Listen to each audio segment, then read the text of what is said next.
Estamos recebendo aqui em nossos estúdios o secretário de Segurança Pública, Alexandre Bustamante, a quem eu quero agradecer imensamente pela presença.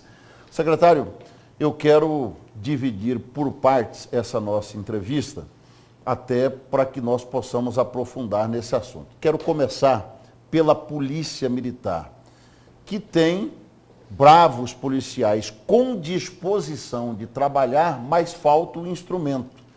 Metade das viaturas recolhidas porque o Estado não pagou as locadoras. O veículo não pertence ao Estado, mas é locado.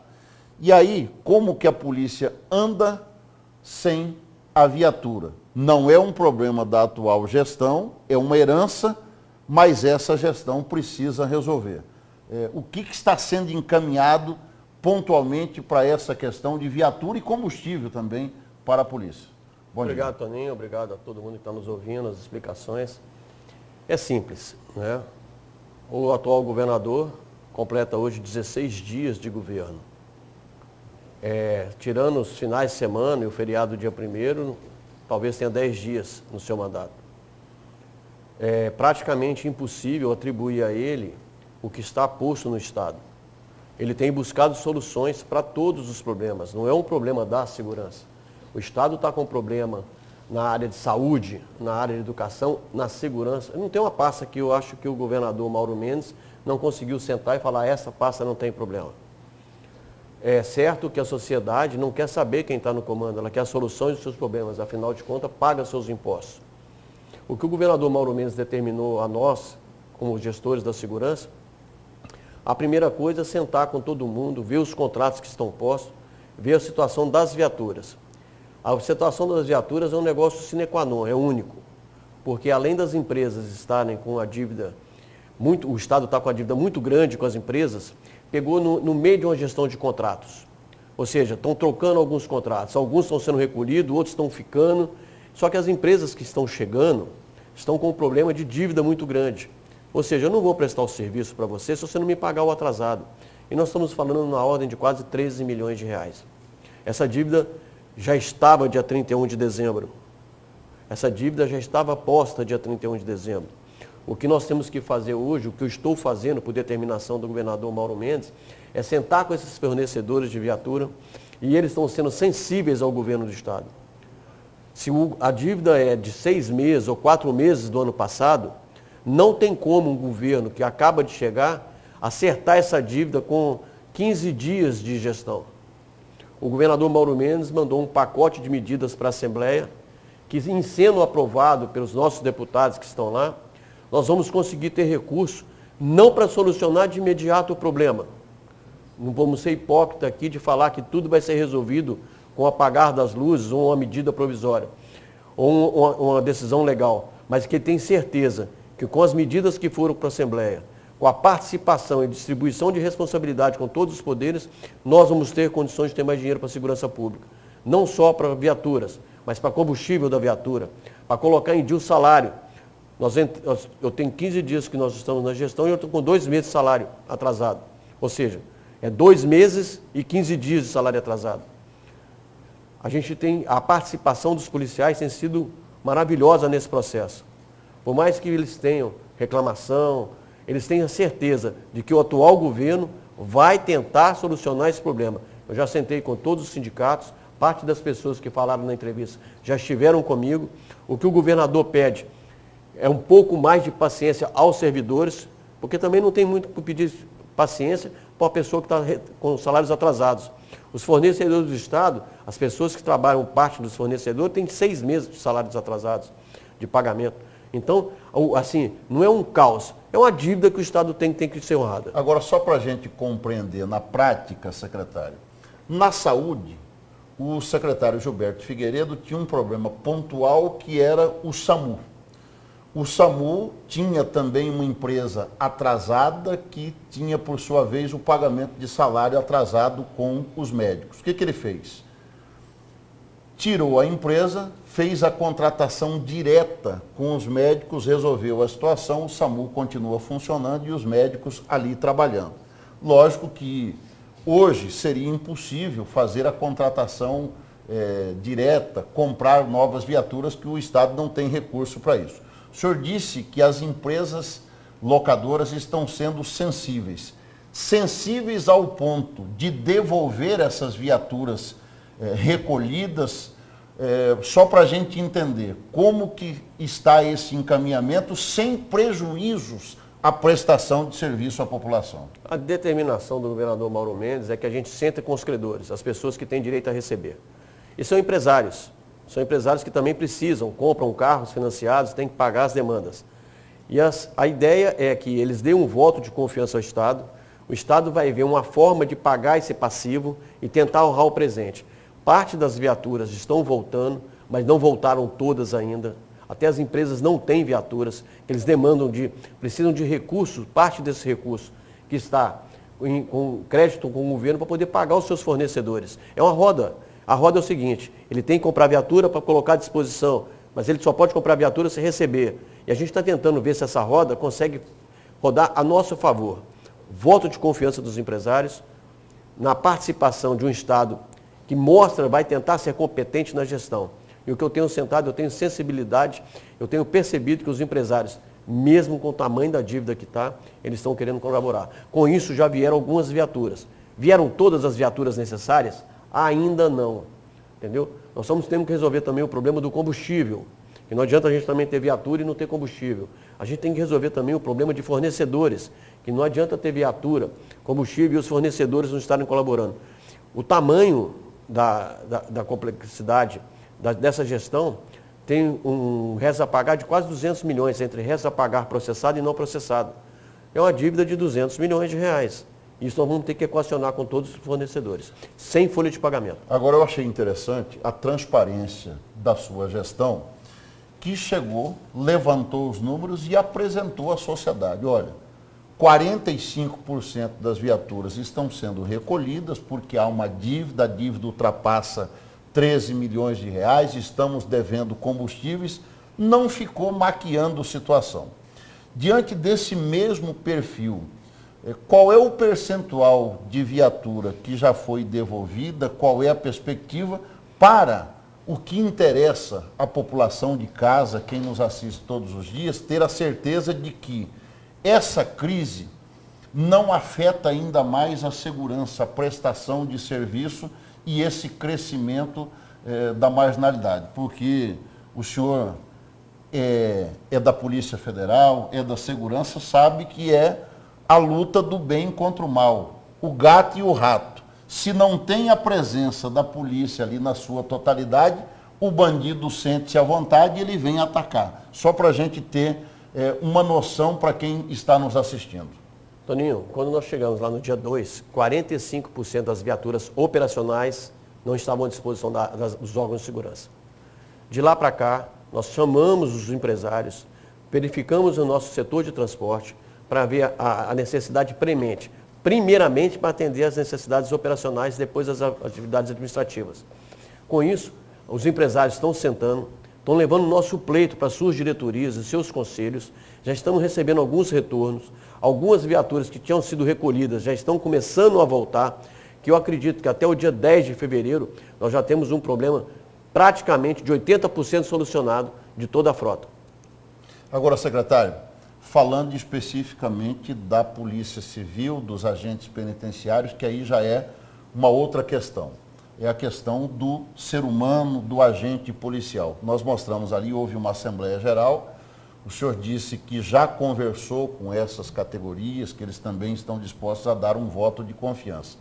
Mas eles reclamam de um problema estrutural. Por exemplo, o vice-presidente falou o seguinte, falou, olha, tem delegacia que tem 2 agentes, um agente, e esse agente, ele não sai para desenvolver o seu papel de investigador, ele fica como uma espécie de guarda patrimonial. Diante dessa situação, em determinados municípios, na estrutura da Polícia Civil, o que fazer para melhorar esse quadro e melhorar a prestação de serviço? A Polícia Civil, eu acabo de chegar aqui da posse do Dr. Mário Merval, que assume a gestão da Polícia Civil. É o diretor-geral. É o novo diretor-geral da Polícia Civil. Ele tomou posse agora, eu vim direto para cá. Ele tem os planos da Polícia Civil, ele tem projetos na Polícia Civil. uma coisa é certa. Muita gente quer que a gente abra concurso, coloque mais gente, a sociedade precisa disso. Mas é aquele negócio da dívida. Se a gente não está conseguindo pagar o que a gente tem hoje, com as medidas que a gente tem hoje, esses novos profissionais que podem entrar daqui, que é o pleito, a gente não tem condição de pagar também. Então, qual que é o projeto do governador Mauro Mendes? Vamos arrumar casa. Depois a gente vai ver as principais necessidades. Eu fico muito feliz com a gestão Mauro, porque ele elencou duas principais pastas. Arrumar casa e pagar salário em dia. Pagar salário em dia, pagar os fornecedores, dar condições de trabalho para colocar mais pessoas. Isso pode demorar? Pode. Mas se todo mundo participar na sua cota de participação, eu tenho certeza que a gente consegue resolver. No que diz respeito ao Dr. Mário Demerval, é uma pessoa que veio da área sistêmica da Polícia Civil, que conhece o raio-x das necessidades da Polícia Civil. Então ele vai tratar. Ele é a pessoa que conseguiu inaugurar algumas delegacias com qualidade. A Delegacia da Mulher na Várzea Grande, foi ele na gestão do Dr. Fernando como diretor, mas ele como área sistêmica. Ele é uma pessoa que consegue buscar outros caminhos. E outra coisa que nós vamos fazer também são parcerias. Parcerias com o governo federal, buscar recursos fora. Não depender unicamente da fonte 100. Se a gente depender de fontes do Estado, nós não vamos chegar em lugar nenhum. Agora, secretário, só para finalizar essa questão dos servidores. Quer dizer que pelo diálogo, o senhor conversou com o representante dos investigadores, agentes penitenciários, essa possibilidade de greve que eles falam não existe. Eles estão dispostos a dar esse voto de confiança e continuarem trabalhando. Eu acredito na maturidade das instituições e dos servidores que a compõem. Não adianta querer fazer um movimento paredista agora, mas eles são livres para isso. A maioria é que decide. Mas eu acredito que a maturidade deles... Mas houve conversa. Houve conversa, nós sentamos com os sindicatos dos escrivães, com o sindicato dos investigadores, com o sindicato dos delegados. Porque o que acontece hoje? Eu não conversei, está marcado ainda, okay. Eles devem passar lá hoje à tarde. O que acontece é o seguinte, se greve for conseguir resolver, até eu vou entrar de greve. A sociedade não pode ser apenada. A greve, ela penaliza o cidadão que precisa do serviço. Se acreditando que com 15 dias qualquer gestor tenha condição de pagar toda a dívida que foi posta através da greve, eu acredito que todos nós devemos fazer greve. Mas eu acredito que não é por aí. Até agora, a atual gestão, dentro do cronograma de pagamentos que foi dos servidores, ele conseguiu cumprir. Então nós temos que dar um tempo para o governador também ajustar as finanças. E ajustar as finanças quer dizer cortes que ele tem feito e pagamentos que são necessários. Tá. Para a gente finalizar, eu quero uma opinião sua, com a sua experiência policial e como secretário de Segurança Pública também, sobre o decreto do nosso presidente Bolsonaro, facilitando o acesso de arma à população para a posse, para manter a arma dentro de casa. Em que nível isso contribui no combate à violência? No seu ponto de vista, pode ajudar a diminuir ou pode aumentar a violência? Qual é a sua opinião a respeito disso? Essa questão da posse de arma, né, é uma questão histórica no Brasil. Nós já tivemos um plebiscito tratando sobre esse assunto.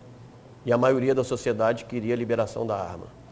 Nós tivemos debates na última campanha para a presidência da República, que uma das bandeiras do presidente foi a liberação da arma, do porte, da posse de arma, não o porte, sim, a posse, que são dois produtos diferentes. O porte é você andar armado na rua e a posse é você mantê-la em guarda em casa. A maioria das sociedades optou pela posse. Questões técnicas a respeito. Não temos como avaliar se vai melhorar ou piorar a segurança hoje. É um produto que vai ser testado pela sociedade para que no futuro a gente verifique se continua ou diminui. Qualquer elucubração de falando que vai aumentar a violência ou diminuir a violência é um exercício de achismo, porque a gente não tem dados estatísticos falando que a posse de arma no Brasil pode melhorar ou piorar a segurança. É uma experiência que pode ser resultar de frutos positivos ou mais violência. E só o tempo vai dizer. Ok. Eu quero agradecer a sua presença aqui, dizer que eu conheço o Alexandre Bustamante já há quase 30 anos, em vários momentos da sua vida, como agente policial trabalhando no combate à violência, desde quando a Polícia Federal, a sede era ali na prainha, pequenininha, onde hoje é o IBGE. O Alexandre Bustamante, junto com o Diógenes, assumindo o comando da segurança pública, depois o Diógenes, ele era adjunto, depois o Diógenes saiu e ele assumiu a Secretaria de Segurança Pública, fez um grande trabalho e agora como secretário de Segurança de novo. Eu só quero, eu ia me esquecendo de um detalhe aqui, e que é importante também. O último secretário, Gustavo, o doutor Gustavo, eu achei interessante que ele focou o combate ao crime organizado, principalmente desarmando o braço financeiro do crime organizado. Esse último detalhe, qual será o foco de trabalho? Porque até agora nós falamos de estrutura administrativa e estrutura de trabalho. Então, o ex-secretário focou o combate ao crime organizado. Qual que será o foco de trabalho do Alexandre Bustamante como secretário de Segurança Pública? Toninho, você sabe da minha história, né? Eu estou no Mato Grosso desde 1980 e bolinha, não pode nem contar, desde quando a gente se conhece. Verdade. Mas a realidade é que para manter a segurança pública são diversas vertentes. Não adianta você enfrentar apenas o crime organizado e deixar o pequeno delinquente fazendo, às vezes, de roubar as bicicletas, roubar um botijão de gás, que incomoda a sociedade tanto quanto o crime organizado. Não podemos abrir mão... Em razão do tráfico doméstico. Exatamente. Não podemos abrir mão da criminalidade organizada, que além de ser do grande crime organizado, o crime do colarinho branco, que muitas vezes rouba o dinheiro da saúde, da educação, da segurança. Nós não podemos abrir mão da fronteira, do qual eu tento e vou brigar muito por isso, que o Estado Federal nos venha ajudar mais na fronteira.